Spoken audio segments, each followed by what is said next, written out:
요즘 너도 나도 필러 관심 굉장히 많으시더라고요. 근데 제가 필러를 그다지 좋아하지 않는 거는 아마 많이들 아실 것 같아요. 제가 왜 싫어하는지, 그럼 어떤 대체 방법이 있는지 바로 알려드리도록 하겠습니다. 그리고 이제 필러 좋아하시는 여러 원장님들 많은 거 제가 알거든요. 그게 꼭 잘못됐다라고 반박하는 거는 절대로 아니고요. 제가 그냥 필러를 좋아하지 않는 이유에 대해서 설명을 드리는 거니까요. 그냥 선별해서 어떤 시술을 결정하는 데 도움이 되는 바람에서 하는 거지, 필러가 무조건 나쁘다, 안 좋다 이 얘기는 아니니까 참고를 하시면 좋을 것 같습니다.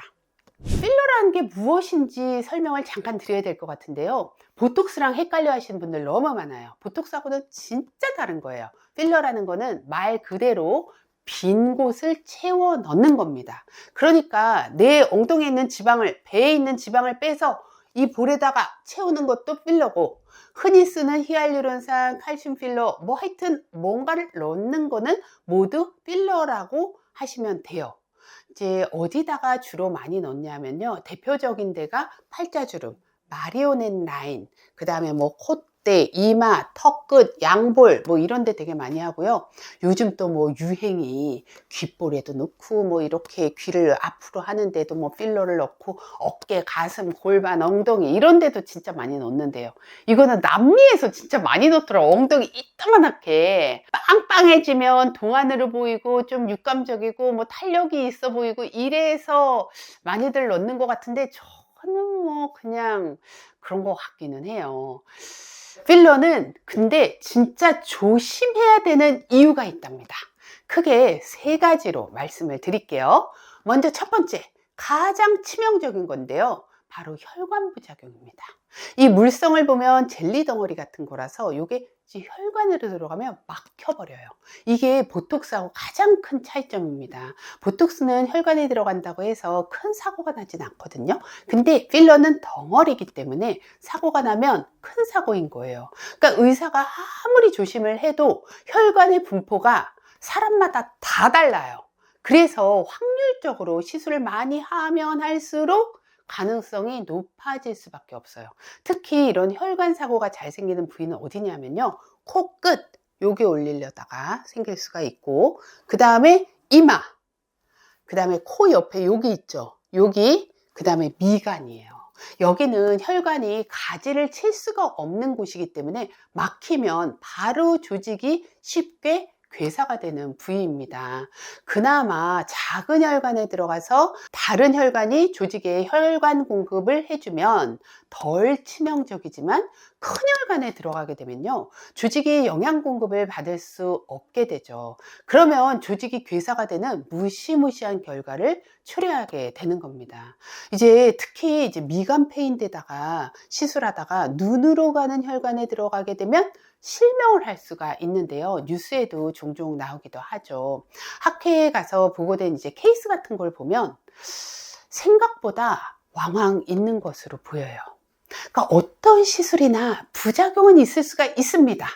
그런데 이게 다시 돌아올 수 있는 가역적인 거라면 괜찮죠. 시간이 지나면 다 좋아지니까요.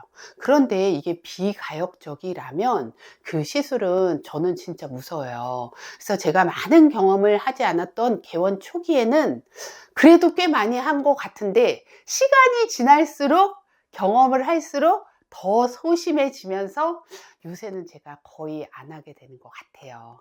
우리 환자 중에 한 분은요, 그 팔자주름 필러를 하다가 코옆 혈관이 막혀가지고, 여기가 막혀가지고 코 한쪽이 다 괴사된 케이스도 있었거든요. 이런 경우를 제가 보다 보니까 처음에는 제가 시술을 하다가 점점 안 하게 되고, 제가 또 끔찍했던 게 이제 학회에 갔는데 엉덩이가 괴사된, 그래서 이제 중환자실에 1년 정도 있었던 그런 케이스도 있었어요. 이제 조심해야 되는 두 번째 이유는 혈관 막힘보다는 경미합니다. 그런데 이것도 좀 괴롭죠. 섬유화예요. 저도 사실 이 부작용을 겪었다고 얘기를 드렸잖아요. 젊어서는 제가 이제 시술을 하면서 아유, 나한테 뭐 생기겠어 라고 생각을 하고 과감하게 제가 시술을 했던 것 같아요.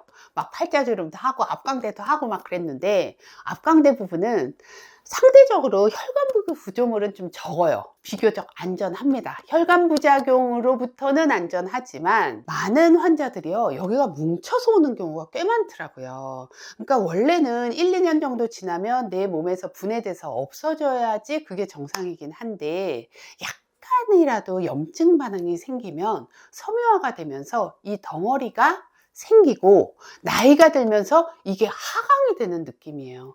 저 피디님 제 얼굴 만져보면 좀 차이가 나는 거, 겉보기에는 아직은 괜찮은 것 같은데 나이가 더 들면 좀 더 비대칭이 될 것 같아서 저도 좀 걱정이긴 합니다. 지금 뭐 이거 한지 한 15년 정도 됐거든요. 근데 피부에 힘이 떨어지면서 이쪽 팔자주름이 좀 더 생기고 있어요. 나이가 들면 좀 더 심해질 것 같긴 하고, 또 입술이 딱딱해진 사람, 또 어떤 케이스는 뭘 넣은지는 잘 모른대요. 되게 한 20년 전, 30년 전에 했는데 병원에서 했다고는 안 했어요. 이분은 이제 볼이 딱딱해져서 그 위로, 판때기 위로 이렇게 주름이 막 자글자글 생겨서 온 느낌으로 있었던 분도 있었거든요. 사실 이런 경우는요, 해줄 게 별로 없습니다. 그러니까 조심해서 하라는 얘기고요. 그 다음에 세 번째는 뭐냐면 알러지 반응이에요. 알러지 반응은요, 첫 번째는 급성 반응이 있을 수도 있어요. 넣자마자 바로 반응이 오는 경우도 있는데, 지연 반응도 있습니다. 그러니까 급성 반응엔 바로 빨개지고 가렵고 뭐 아프고 이럴 수가 있는데, 이게 수년이 지나고 나서 생기는 경우도 있어요. 그러니까 모두 다 그런 거는 아니지만 이런 부작용의 가능성이 있기 때문에 필러는 가급적이면 소심하게 하라고 권하고요. 제가 가끔 뭐 필러를 지금도 하고는 있지만 물성이 아주 고운 필러를 쓰고요. 혈관 건드릴 염려가 없는 부위에만 되게 소심하게 쓰고 있는데, 바로 목주름은 제가 약간 쓰고 있기는 합니다. 그리고 눈 밑에도 아주 선별적으로 피부에 힘이 있는 사람한테만 쓰고 있기는 해요. 그러면 이제 필러를 안 한다면 너는 도대체 무엇을 하냐 대안을 물어보는 사람들이 많은데요. 이제 주베룩 볼륨을 제가 사용하긴 하거든요. 필러에 비해서 3번 정도 해야 되는 번거로움이 있기는 하지만 자연스러워서 저는 훨씬 더 선호를 하고 있기는 하고요. 하지만 이것도 너무 과하게 많이 하면 이것도 섬유화가 될 수가 있기 때문에 주베룩 볼륨도 조심해서 쓰는 게 좋고, 그 다음에 제가 오늘 필러가 뭐 별로 안 좋다 막 이런 얘기를 했지만 필러가 꼭 필요한 경우도 있거든요. 그래서 필러를 선택을 할 때 고려를 해야 되는 점을 알려드리도록 하겠습니다.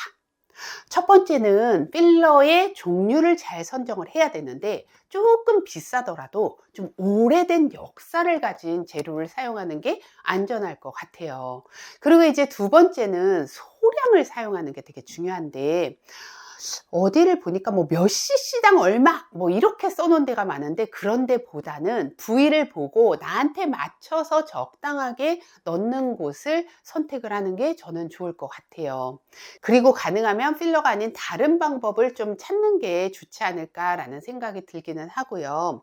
특히 나이가 들어서는 피부에 힘이 떨어지기 때문에 필러의 무게를 받칠 수가 없어서 우리가 예상치 못한 결과를 나오게 할 수가 있기 때문에 각별히 신경을 쓰시는 게 좋습니다. 제가 오늘 계속 강조를 하지만 필러가 무조건 나쁘다고 얘기를 하려고 하는 건 아니고요. 필러를 아주 잘 쓰시는 선생님들도 굉장히 많거든요. 단지 무분별하게 유행이라고 막 따라하기보다는 내 얼굴에 무엇이 필요한지 꼭 자세히 상담을 받으시고 정하시는 거 추천드립니다. 연애모 구독자 여러분, 사랑합니다.